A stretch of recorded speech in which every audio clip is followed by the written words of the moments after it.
ये सेवाओं के अर्थ बदल गए।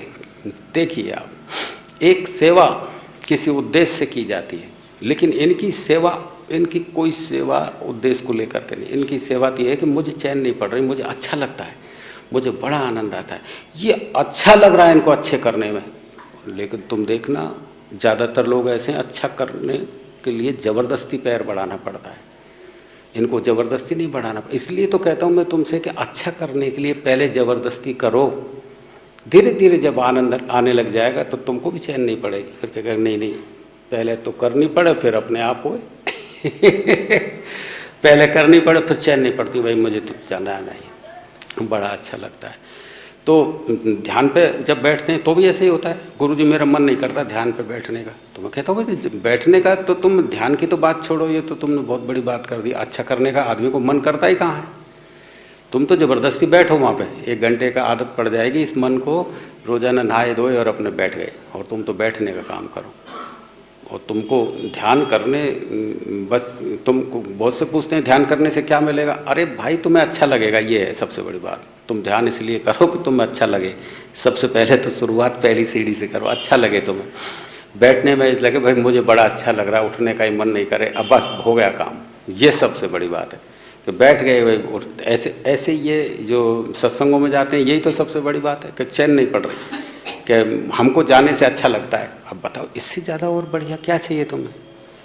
नहीं, घरों में लोग रो रहे हैं कि काम कैसे टाइम पास ही नहीं हो रहा, मर रहे हैं जी रहे हैं, टाइम पास नहीं हो रहा, घरों में बड़ी मुश्किल। इसीलिए मतलब जो है वो अंट संट उन्होंने कोई ने घर में कोई खेल तमाशे पता नहीं क्या क्या रख रखे हैं, कोई फिल्म देखने के लिए। आजकल वैसे तो विज्ञान वाले इसी खोज में लगे रहते हैं कि किसी तरह आदमी का मन लगे। ये टीवी रेडियो वगैरह चलाए क्यों हैं, आदमी बेचैन है, मन लग ही नहीं रहा, जो आदमी विक्षिप्त हो रहे हैं। तो उनको टीवी रेडियो ये सारी खोजों से पता लगता है कि आदमी के पास खाली समय है, उसको मन लगाने के लिए जो है ये खोजें हो रही हैं। वो जानते हैं कि आदमी को कैसे क्या चीज़ देनी है, तो उसके मन के हिसाब से कारों के मॉडल इसलिए बदल देते हैं कि चलो एक कार से मन उब गया दूसरी ले लें, अब चलेगी वो उतनी, 4 पहिए उसमें 4 पहिए उसमें, वही 8-10 साल वो चलनी है, वो भी उतनी चलनी है।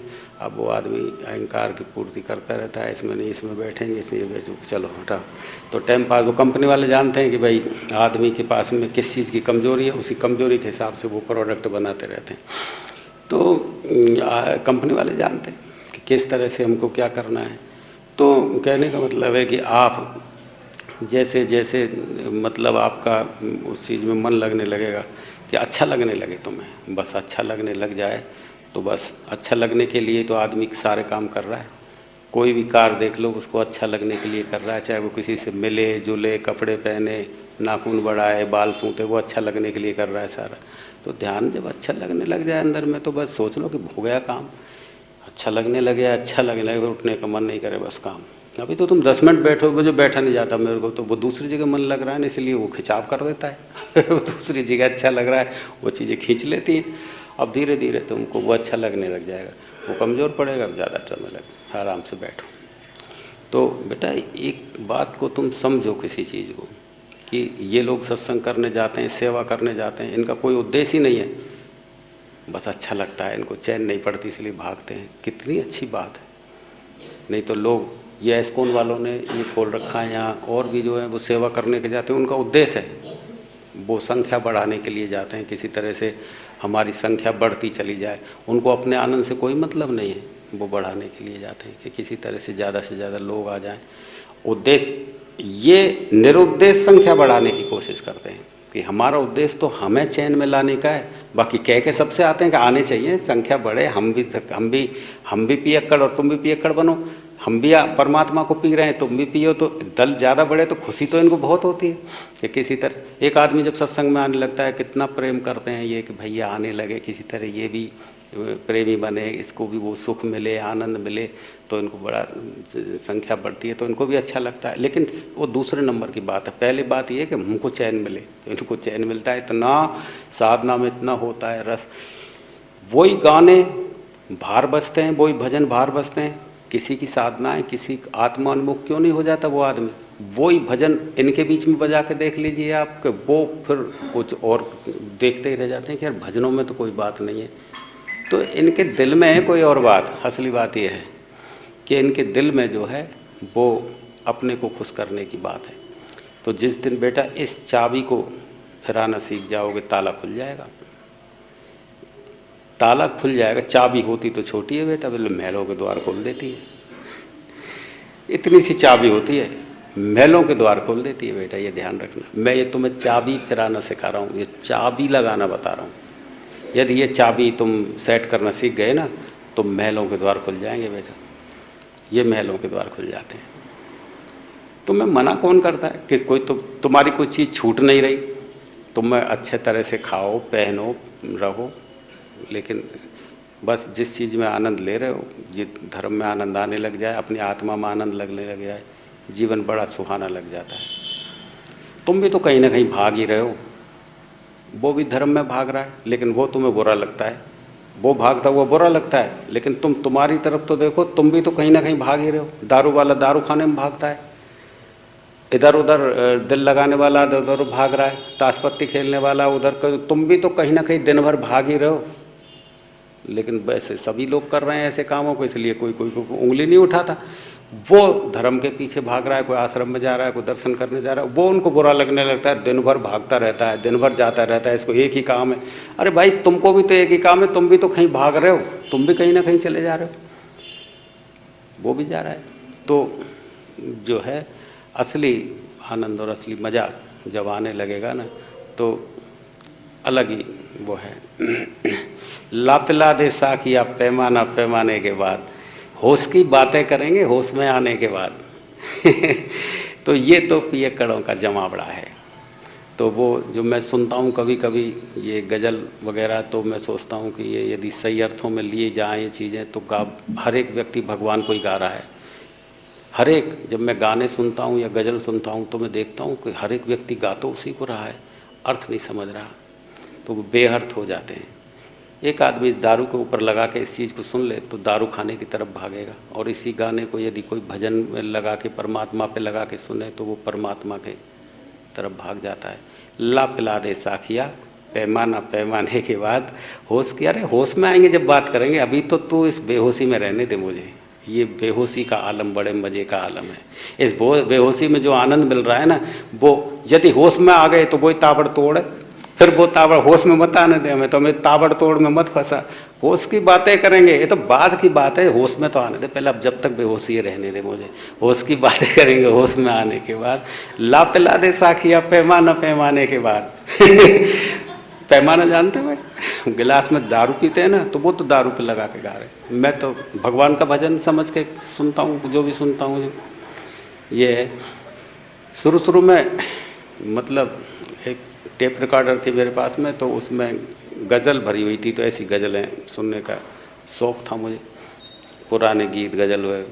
तो शुरू में सत्संग चालू हुआ, तो कोई अपनी दुकान खोले तो सजाता है, तो गुब्बारे लगाए, इधर से उधर लगाए कि भाई ग्राहक आने चाहिए, तो कहीं कोई मामला ख़राब नहीं हो जाए।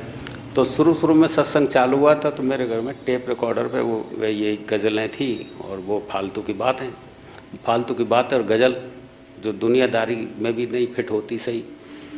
तो वो शुरू में 2-4 लोग जो है ना, जो जिनके पास टाइम था ज़्यादा, वो आने लग गए मेरे पास में कि भाई टाइम है, चलो बैठने लगे। लेकिन वो बैठने लगे और मैं जो भी बातें करता था वो सुनने लगे, तो उनको अनोखा लगा, तो वो ज़्यादा आने लगे। लेकिन उनको मैं जब टेप रिकॉर्डर पे ये गज़ल और ये सुनता हुआ दिखाई देता, तो वो कहते कि यार बातें तो भगवान की करता है, और कर्म इतने ख़राब हैं कि ये गाना भजन सुन रहा है। तो मैंने उनकी उखाड़ी ली, मैंने कहा भाई तुम थोड़ा खुल के बात करो। कहते था हमारे अंदर भ्रम पैदा हो गया। मैंने कि पैदा हुआ नहीं है ही भ्रम, ये तो पैदा नहीं हुआ है, तुम्हारे अंदर भ्रम है ही। तो ये आप ये सुनते हो, भगवान की बातें करते हो, तो भगवान के भजन क्यों नहीं सुनते? कि यार ये मेरे दिल की तसल्ली की बात है, तुम भगवान का भजन सुन के भी बुरे कर रहे हो, मैं गज़ल सुन के भी अच्छा कर रहा हूँ यार, इसमें क्या बात है? और फिर ये गज़ल है, ये तो मैं भगवान के अर्थों में सुनता हूँ इनको मैं। लापिला दे साखिया, अब तू समझ रहा है कि दारू की बात भरी पड़ी है इसमें कि मुझे भैया दारू पिला, मैं पैमाने के पैमाना चढ़ाए जाऊँ मैं, फिर हम होश में आएंगे। तो तू तो ये समझ रहा है, मैं तो कुछ और समझ रहा हूँ। और समय आने दे, मैं इन गज़लों को तो सत्संग में सुनाऊँगा और ये अर्थ पैदा करूँगा कि देखो ये भगवान से भिड़ी हुई बातें हैं सारी की सारी। तो मुझे कोई दुकान थोड़ी सजानी है गुब्बारे लगा के, भाई तुम आओ मेरी तरफ से तो कल से ही मत आ भैया, मेरी दुकान सजी सजाई है, मेरी तरफ से तुम आओ तो होश संभाल के आना, मेरे पास तो ठोकर खा के आना, आओ तो सीधे सीधे मत आना, नहीं यहाँ ठोकर खानी पड़ेगी।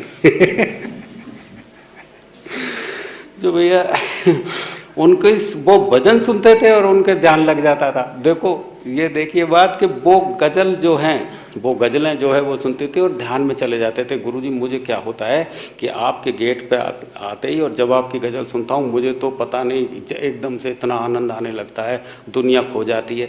तो मैंने कि भैया ये दारू अड्डा है, यहाँ तो बाहर की खुशबू बाहर की खुशबू से ही आदमी नशेबाज हो जाता है, यहाँ तो अंदर आने की बात कहाँ, ये दुबकने की बात नहीं, चौड़े दाढ़े बात है भाई ये तो लोग आते नहीं थे गज़लों को देख के, मेरी बातें सुन के ही, क्योंकि धार्मिक बातें करूं तो धार्मिक बातें मैं जानूं ही नहीं करना, क्योंकि धर्म कर्म की बातें तो वो ये समझते हैं कोई रामायण बोलूं, कोई चौपाई बोलूं, कोई शिव जी के कोई ढोला मारू गाऊँ, अब मोबाइल मुझसे आती नहीं है, तो वो तो इसीलिए आए मेरे पास में कोई धर्म कर्म। मैंने कि भाई देखो इन बातों से तुम ही मुझसे ज़्यादा जानते हो और तुम्हारा जीवन बिगड़ा हुआ पड़ा है, तुम रामायण नहीं जानते, पढ़े लिखे आदमी गीता नहीं जानते, तुमने खूब ये भजन सत्संग मंदिर में खूब आए जाके, मुझसे ज़्यादा होशियार हो लेकिन जीवन तो रंगा ही नहीं है, तुम तो बदले ही नहीं। और हमारी गज़ल से तुम बता रहे थे कि दरवाजे पर आते ही मैं तो इतना आनंदित हो जाता हूँ, तो गज़ल बढ़िया है तुम्हारे भजन बढ़िया, ये बता दे मेरे को तू पहले कि नहीं साहब ज़िंदगी बदल गई मेरी तो, और आपके पास आते ही ऐसा हो जाता है वैसा हो जाता है। तो मैंने कि यार असली मुद्दे की बात पकड़ो, क्या पंखड़ियों को पकड़ते हो ऊपर से, कंगूरों को पकड़ने से पार नहीं पड़ेगी, जड़ को पकड़ लो पहले, जड़ ही पोषित करती हैं, जड़ ही पेड़ बनाती हैं। तुम तो कंगूरों को पकड़ लेते हो, ऊपर से फूल तोड़ लिए बड़ा अच्छा लग रहा है, वो जड़ में से आ रहा है फूल, उसको तो पकड़ो, जड़ को तो देखते नहीं, उन्हें ज़मीन में छुपा देते हैं। ऊपर ऊपर लापिला दे साखिया पैमाना पहनवाने के बाद अब होश की बातें करेंगे, होश में आने के बाद। तो वो ये लोग समझते हैं मेरी बातें समझ में आएगी, क्योंकि मैं क्या कहना चाह रहा हूँ। मुझे दारू से क्या मतलब है, दारू वही लोग पीते हैं जो लोग दुखी होते हैं। दुखी आदमी दारू की तरफ जाता है, भुलाना चाहता है अपने आप को, भूलने के लिए आदमी शराब पीता है। अरे भूलने के लिए शराब पीता है, लेकिन वो तो होश में आने के बाद फिर दुगना दुख पैदा कर देती है। दुगना दुख तो मिटा नहीं, छुप गया दुख। लेकिन परमात्मा का जो नशा होता है वो तो पूरा जड़काट हो जाता है एकदम से, ये भी तो नशा है। तो ये भी परमात्मा तो कोई नशे की चीज़ है, कोई पीने की चीज़ है, कोई पीने वाला ही जाने, इसे कोई समझाया जा सकता है, इसे नहीं समझ। ला पिला दे साखिया पैमाना पैमाने के बाद, होश की बातें करेंगे होश में आने के बाद। तो समझ में आई कि नहीं आई भाई, तुम सब पियक्कड़ तुम पियक्कड़ हो गए और नशे में जा करके फिर ये जाते हैं। इनको ढोलक की जरूरत नहीं, हारमोनियम की जरूरत नहीं, इनको ना ढोलक चाहिए न, बस इनको तो ये गला भी बैठ रहा हो ना तो भी ये गा के और इनको पता ही नहीं होता फिर नच रहे हैं या रो रहे हैं या लुढ़क पुढ़क हो रहे हैं, इनको कोई होश नहीं है। फिर भगवान संभाले, हम हमारा काम करते हैं, वो भगवान फिर संभालता रहता है इनको कि कहीं लग नहीं जाए, इनके किसी को माथा नहीं फूट जाए, इसके घुट नहीं फूट जाए। और अक्सर मैं देखता हूँ लगती भी है तो थोड़ी बहुत लगती है, फिर मैं पूछता हूँ ये तो तेरे लग गई थे, अरे ये तो कोई दर्द नहीं होगा, अपने आप सही हो जाएगा, वो एक दिन में सही हो जाए। मैंने तो कुछ ही की ज़्यादा लगी हुई देखी नहीं है। कोई सावधानी भी बरतते हैं, पर भगवान फिर देखता है कि अपने आप ही उनको कंट्रोल करके अलग थलग कर देता है, एक के ऊपर एक पड़ जाए तो लग भी जाती है कई बार, ऐसी कोई बात नहीं है सावधानी पर, लेकिन अक्सर कम में ही पार पड़ जाती है। तो ये है बेटा। तो अभी तो न ध्यान को जानते आप, न भजन जानते, न प्रार्थना जानते, सब सुना के सुन लिए, बस वो किताब में पढ़ ली, कोई प्रार्थना कोई आरती बस दोहरा दी, अपने आराम से रिपीट कर दी, याद हो जाती है आराम से। तो याद के आधार पर दोहराए चले जाते हैं। न तुम्हें प्रार्थनाओं का पता, न दान का, न पुण्य का, न श्रद्धा का, न समर्पण का, तो असली चीज़ का पता नहीं है अभी। तो कई बार पूछते हैं गुरुजी समर्पण कैसे करूं मैं, कि पहले इस को समर्पण नाम कोई भूल जा, जब समर्पण सीखेगा तो भूल जा समर्पण, बिल्कुल भूल जा। श्रद्धा समर्पण जैसी चीज़ों को सुनी सुनाई चीज़ें हैं, उस हिसाब से तैने सुन रखी हैं, उस हिसाब से ही तूने याद कर रखी हैं कि श्रद्धा ऐसे कहते हैं, समर्पण ऐसे कहते हैं। पहले तो वो नकली चीज़ को भूल जा, असली पैदा होगी ना तो ये कहना भी भूल जाएगा समर्पण क्या होता है और श्रद्धा क्या होती है, पता ही नहीं लगेगा। इस प्यार को क्या नाम दूँ श्रद्धा और समर्पण जैसी चीज़ों को भूल जाएगा, बस ये कहेगा इस प्यार को अब क्या नाम दूँ बस पता ही नहीं लगेगा कुछ। प्रेम ऐसा हो जाएगा उसमें श्रद्धा का पता लगे न समर्पण का पता लगे, सब पुरानी लिखावट साफ हो जाएगी। कहेगा ये श्रद्धा पता नहीं क्या है, समर्पण पता नहीं क्या है, परमात्मा पता नहीं क्या है। दीवाने का आलम दीवाना जाने।